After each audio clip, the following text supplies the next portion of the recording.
while, but we weren't traveling for over 2 years. I greet you on behalf of your family, Evergreen Baptist Association family. I don't know how much you know of our family, but we go back to the 1600s in the United States. Our association is one of 34 in the United States and Puerto Rico, and we are one of the smallest ones with only 67 churches. But we worship in the thousands, in the hundreds, in the tens, in the less than tens. It is good to be here. So I greet you on behalf. And I'm glad we sang what we sung as Horatio Strafford wrote those lyrics in the depth of pain, profound loss, massive transition, and this is where you are. Scriptures are full of transitions, none of which are easy.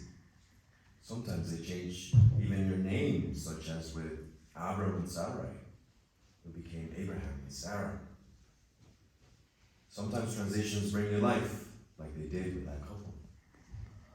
Sometimes transitions are an end, like they did with Saul of Tarsus, and then became Paul. Sometimes we live in transition like Jesus did. You know, Jesus, as you remember, was a refugee in Egypt. I doubt they got a visa before going into Egypt. Massive transitions, and they came home. And another massive transition. Jesus went home, spoke, and was almost killed. Another massive transition. So are you then in a massive transition. You're shifting into a legacy space. The joy that's here will be transferred elsewhere. And the physical resources will nurture life elsewhere into unknown length of future. What a gift it is that you're willing to share who you are in so many ways, including your financial resources with a space like a beloved camp. What a gift. What a gift. And in that then, as I won't take too much of your time, I will leave you with just another greeting that might speak to this particular transition. This comes from Hebrews chapter 11. By faith, Abel offered to God a more acceptable sacrifice than Cain's. Through this he received approval as righteous, God himself giving approval to this gift.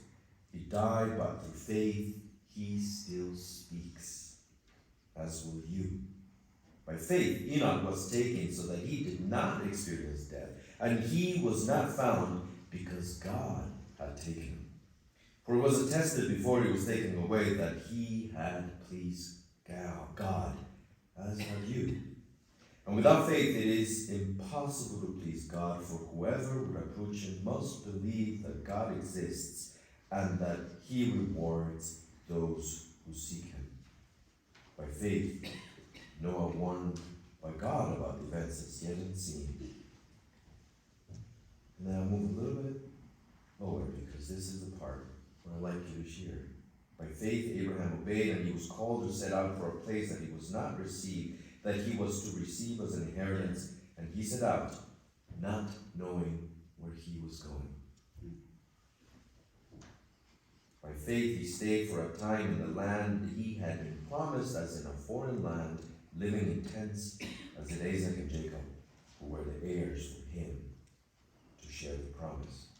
By faith, he received the power of procreation, even though he was too old, and Sarah herself was barren, because he considered him faithful and had a promise for him. Therefore, from one person, and this one as good as dead, descendants were born, as many as the stars of heaven, and as the innumerable grains of sand by the seashore. May your transition also have as many descendants.